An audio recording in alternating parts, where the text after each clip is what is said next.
Hello friends, कैसे हैं आप लोग। उम्मीद करूंगा कि आप सभी स्वस्थ होंगे। आज जो भारत का संवैधानिक इतिहास का जो चैप्टर है उसको हम लोग कंटिन्यू करते हैं। आज की चर्चा में जो मुद्दा रहेगा वो मित्रों चार्टर एक्ट का रहेगा। चार्टर एक्ट मित्रों 3 हैं। कौन कौन से? 1813 का चार्टर एक्ट, 1833 का चार्टर एक्ट और 1853 का चार्टर एक्ट। एक एक करके हम तीनों इन एक्ट को देखेंगे। चार्टर का सिंपल सा मतलब आप मित्रों ध्यान रख सकते हो, जो हिंदी में इसका मतलब होता है वो अधिकार पत्र है। अधिकार पत्र हम लोग यूं कह सकते हैं कि ब्रिटेन की संसद के द्वारा कंपनी को या ब्रिटिश ईस्ट इंडिया कंपनी को 20-20 साल का जो व्यापार करने का लीज था वो बढ़ाया जा रहा था। इसलिए ये अधिनियम हर 20 साल के बाद आए हैं। 1813 के बाद 20 साल 1833 और 1833 के बाद 20 साल 1853।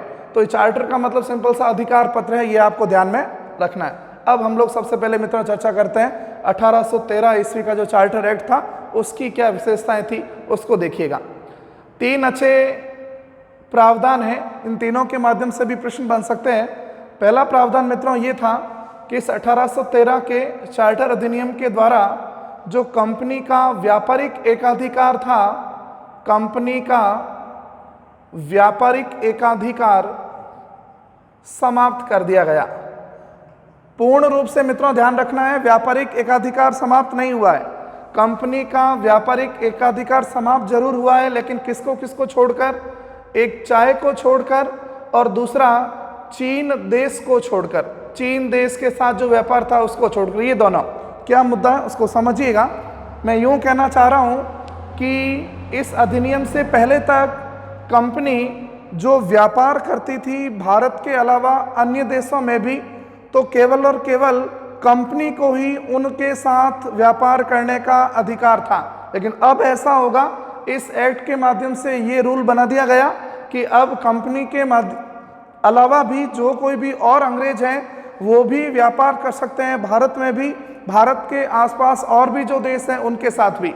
लेकिन अभी भी ये 2 चीजें कौन कौन सी? एक चीज तो ये जो चाय है, टी, इसका व्यापार अभी भी केवल और केवल कौन करेगा? कंपनी करेगी। और दूसरा मित्रों ये चीनी नहीं है। ऐसा नहीं कि आप लोग चाय के साथ में चीनी ध्यान में रख लें। ये चीन देश है, तो चीन देश के साथ व्यापार अभी भी केवल कंपनी करेगी।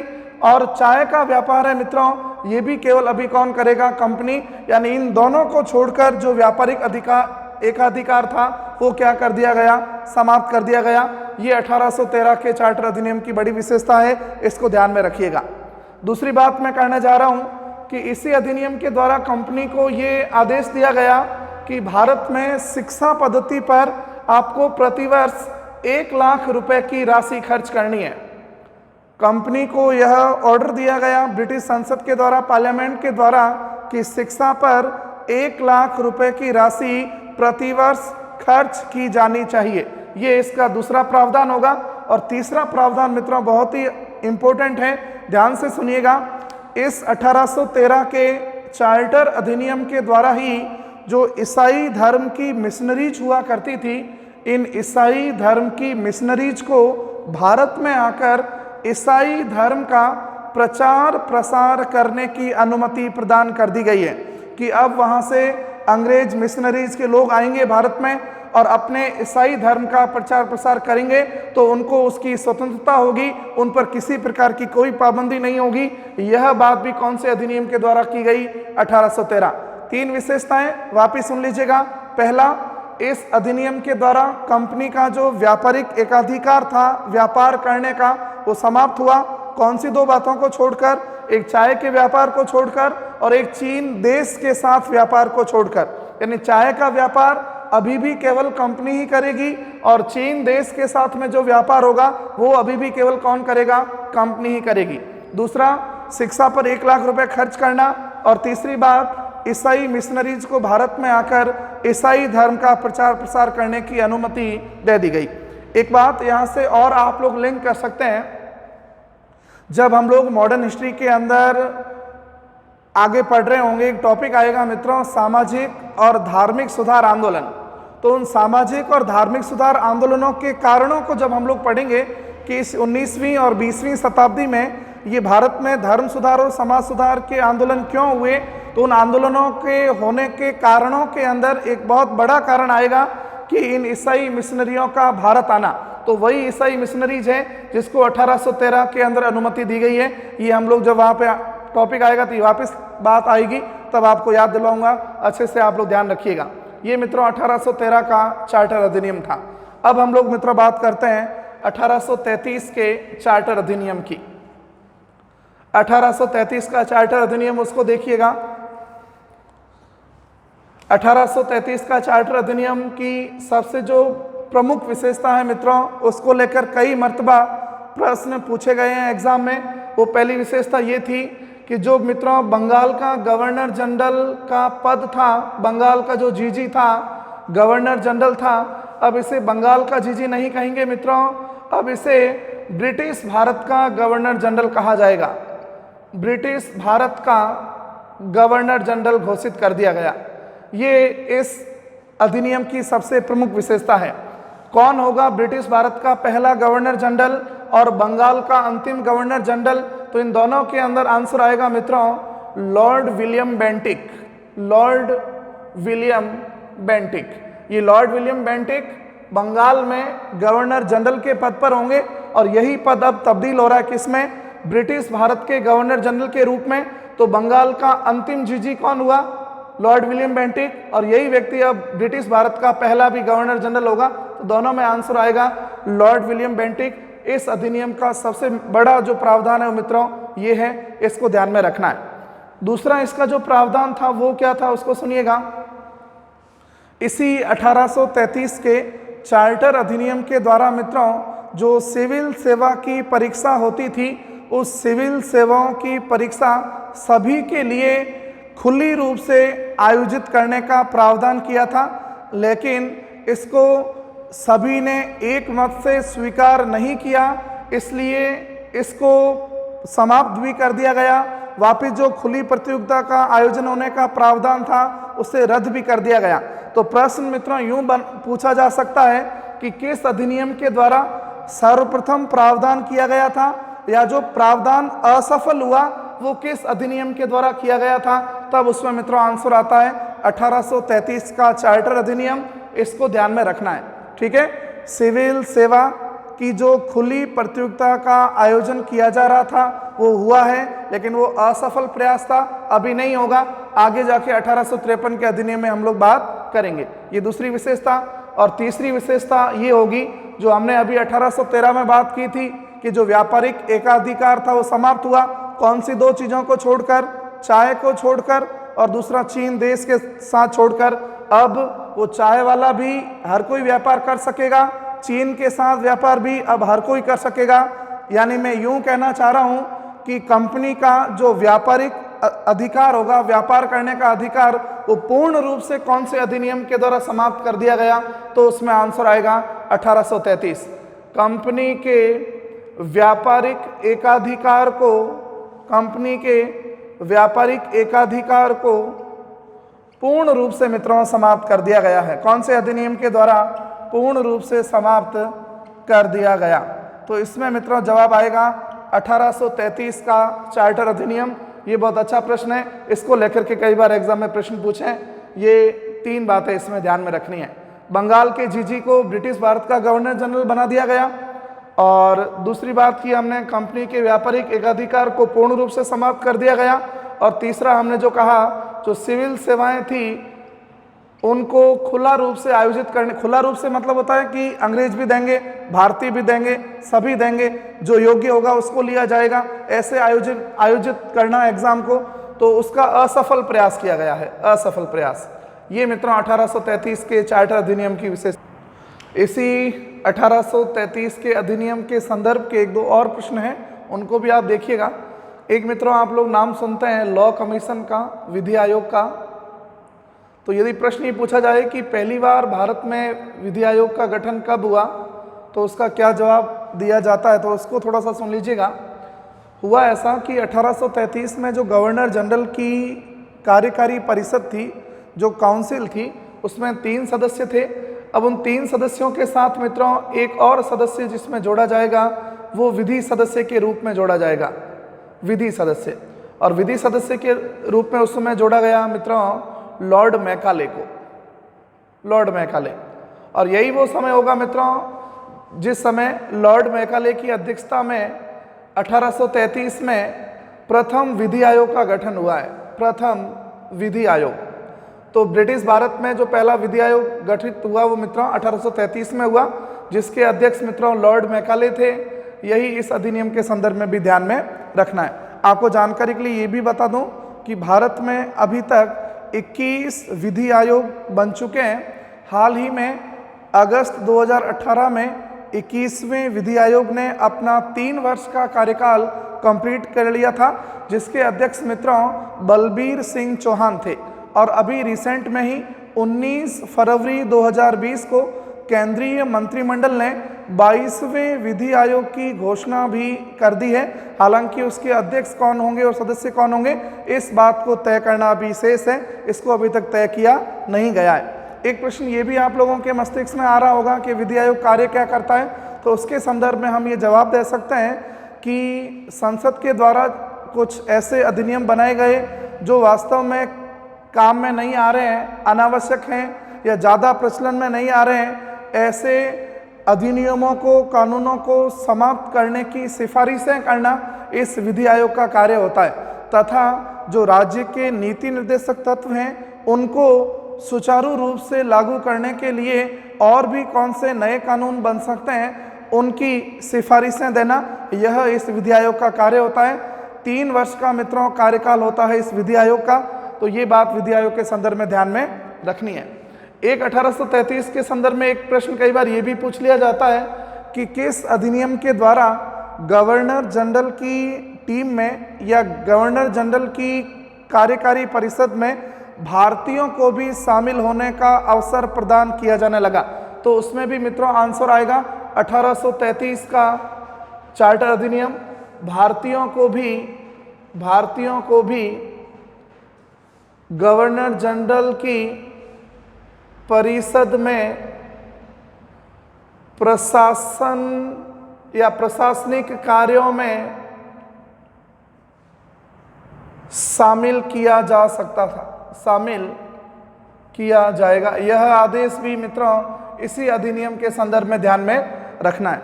एक और बात इस 1833 के अधिनियम की, दास जो प्रथा थी या गुलाम प्रथा थी, इस दास प्रथा को मित्रों निषेध किया गया है, प्रोहाइबिटेड किया गया है। ये बात ध्यान में रखनी है 1833 के अधिनियम द्वारा ही। लेकिन एक अच्छा प्रश्न ये भी पूछा जाता है कि दास प्रथा निषेध अधिनियम कब बना, तो इसके एग्जैक्ट 10 सालों बाद बना है दास प्रथा निषेध अधिनियम। दास प्रथा निषेध अधिनियम जो मित्रों बना है वो 1843 में बना है। लेकिन इस अधिनियम के द्वारा भी मित्रों एक प्रावधान था जिससे दास प्रथा को रोकने के लिए किया गया था। ये भी बातें आप लोगों को 1833 के अधिनियम में ध्यान में रखनी है। अब मित्रों हम लोग बात करते हैं 1853 के चार्टर एक्ट की। 1853 का जो चार्टर एक्ट है उसके कौन से प्रश्न अच्छे हैं उनको देखिएगा। एक प्रश्न जो बार बार यहां से पूछा जाता है वो ये होगा मित्रों, हमने डिस्कस किया अभी, सिविल सेवाओं को खुले रूप से आयोजित करने का प्रावधान, खुले रूप से आयोजित किया जाएगा। ये प्रावधान मित्रों 1853 के चार्टर एक्ट के द्वारा किया। ये आप बहुत अच्छे से ध्यान में रखें, कई बार इसको लेकर के एग्जाम में प्रश्न पूछा जाता है। एक प्रश्न और यहाँ से देख सकते हैं, इसी 1853 के चार्टर अधिनियम के द्वारा गवर्नर की जो विधायी शक्तियां हैं उनको तथा जो प्रशासनिक शक्तियां हैं या जो प्रशासनिक कार्य हैं इनको अलग अलग किया गया है।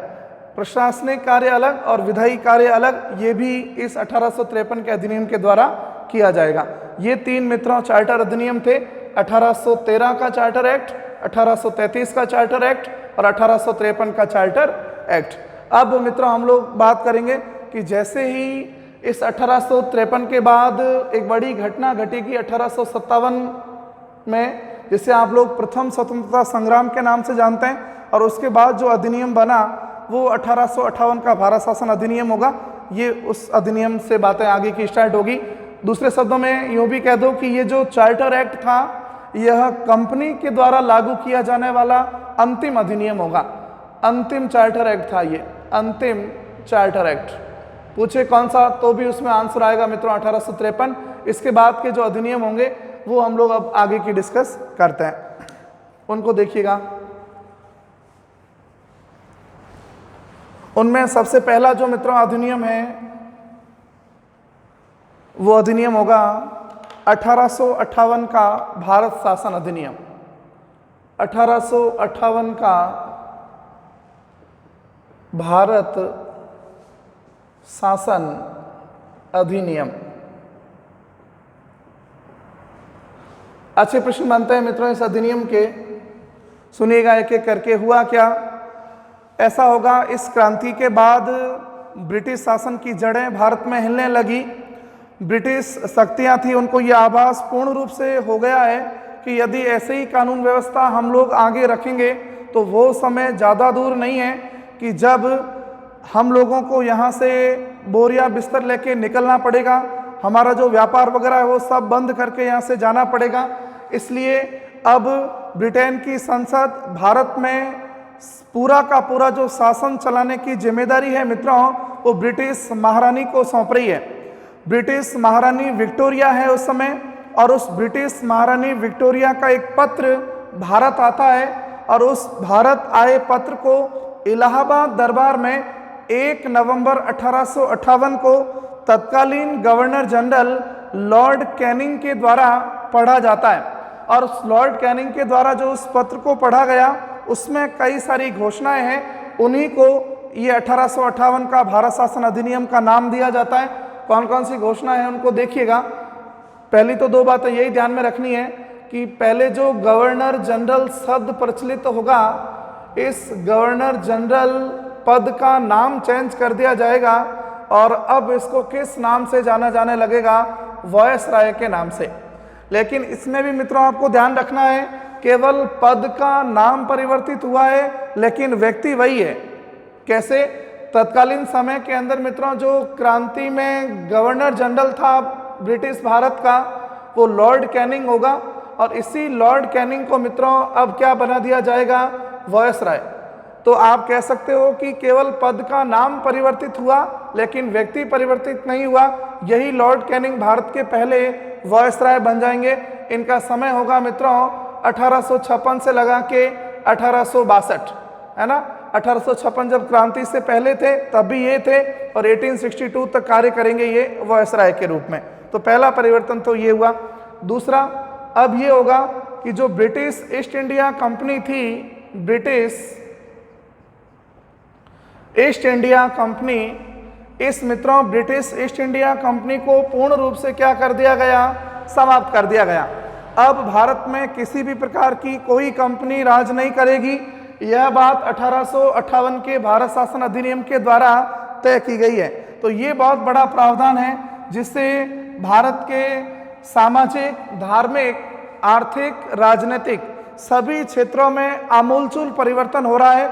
इसको भी ध्यान रखना है। तो अब कंपनी की जगह भारत में प्रशासन कौन संभालेगा, तो उसको सुनिएगा कि ब्रिटिश महारानी विक्टोरिया जो है, ब्रिटिश जो ताज है, जो ब्रिटिश क्राउन है, या यूं कह दें कि जो ब्रिटिश सरकार है, वो डायरेक्ट रूप से शासन करेगी भारत में।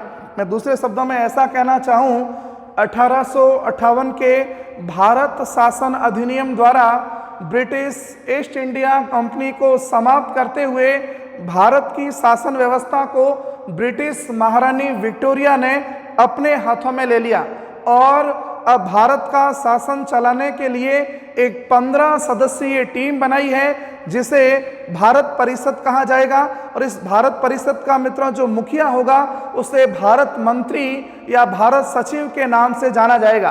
तो एक और इसका प्रावधान है, एक 15 सदस्यीय टीम बनेगी, 15 सदस्यीय टीम बनेगी जिसे मित्रों भारत परिषद कहा जाएगा, इंडियन काउंसिल या भारत परिषद। और इस भारत परिषद का जो मित्रों मुखिया होगा उसे भारत सचिव या भारत मंत्री के नाम से जाना जाएगा।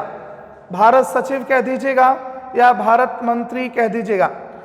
अब पहला भारत सचिव कौन या पहला भारत मंत्री कौन, इसके संदर्भ में भी काफ़ी सारी किताबों के अंदर, गाइड्स के अंदर गलत लिखा हुआ होता है, अलग अलग जानकारियाँ लिखी होती हैं। सुनिएगा, एक व्यक्ति का नाम है मित्रों स्टैनले हॉल और एक व्यक्ति का नाम है मित्रों चार्ल्स वुड। तो कई किताबें मित्रों इस चार्ल्स वुड को पहला भारत सचिव बताती है। ठीक नहीं है।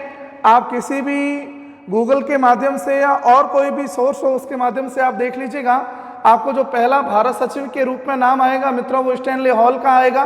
तो स्टैनले हॉल कुछ महीने के लिए बने थे, लेकिन बने जरूर थे, इसलिए पहले भारत सचिव या पहले भारत मंत्री के रूप में स्टैनले हॉल होंगे और दूसरे भारत सचिव के रूप में होंगे मित्रों कौन, चार्ल्स वुड। ये बात ध्यान में रखनी है। एक बात और भी ध्यान रखनी है कि ये जो भारत सचिव होगा इसका कार्यालय, इसका ऑफिस मित्रों लंदन में होगा और यही जो भारत सचिव है ये भारत सचिव मित्रों ब्रिटेन की सरकार में कैबिनेट मंत्री के रूप में भी कार्य करता था। ये भी बात ध्यान में रखनी है। ब्रिटेन की जो सरकार होगी उसमें मंत्रिमंडल में शामिल होगा या कैबिनेट मंत्री के रूप में भी कार्य करेगा, इसको भी थोड़ा ध्यान रखना है। भारत सचिव का पद है और इस 15 सदस्यीय भारत परिषद का क्या होगा, मुखिया होगा। ये इस 1858 के अधिनियम की दूसरी बड़ी विशेषता है। और क्या हुआ इस अधिनियम के द्वारा वो भी आप देख लीजिएगा। इस 1858 के वर्ष में ही, अधिनियम में तो नहीं कह सकते हैं, आप यूं कह सकते हो कि इस 1858 के वर्ष में ही जो मुगल सत्ता थी मित्रों, वो मुगल सत्ता पूर्ण रूप से भारत में क्या हो गई है, समाप्त हो गई है। मुगल सत्ता क्या हो गई, पूर्ण रूप से समाप्त हो गई। एक ये बात भी ध्यान रखनी है इसी वर्ष के अंदर कि जो ब्रिटिश जो सेना थी भारत में, अब वो ब्रिटिश सेना भारत के अंदर कितनी रहेगी, उसका क्या रेशियो होगा, क्या अनुपात होगा, तो उसके लिए एक कमीशन नियुक्त किया जाएगा जिसे पील कमीशन या पील आयोग के नाम से जाना जाता है। पील कमीशन या पील आयोग, इस नाम से भी इसको जाना जाता है। ये इसकी दूसरी विशेषता थी। ये मित्रों 1858 के भारत शासन अधिनियम की कहानी थी। एक इसमें और बात आप लोग कह सकते हो कि जैसे ही ये 1858 का समय आया, इस समय जो अंग्रेजों की एक नीति थी उस नीति में बहुत बड़ा परिवर्तन हुआ है। अभी तक जो 1858 से पहले तक की अंग्रेजों की या ब्रिटिशर्स की नीति रही, वो भारत में लड़ो और अधिक से अधिक साम्राज्य विस्तार करो, यह नीति थी। अब अंग्रेजों की जो मित्रों नीति होगी वो नीति फूट डालो और राज करो की होगी। यानी अंग्रेजों ने साम्राज्य विस्तार की नीति को त्याग कर फूट डालो और राज करो की नीति को अपना लिया था। वो भी समय मित्रों 1858 का भारत शासन अधिनियम का होगा। ये बातें अब जो अगली क्लास में हम लोग मित्रों बात करेंगे वो मित्रों होगा 1909 का मॉर्ले मिंटो अधिनियम, 1919 का मॉन्टेग्यू चेम्सफोर्ड अधिनियम, 1935 का भारत शासन अधिनियम और 1947 का भारत स्वतंत्रता अधिनियम। उनकी अगली वीडियोस में हम लोग बात करेंगे। उम्मीद करूंगा कि वीडियो आपको पसंद आएगा और इसके प्रॉपर नोट्स भी आप लोग साथ साथ में बनाते जाइएगा। Thank you very much. आभार आप सभी को।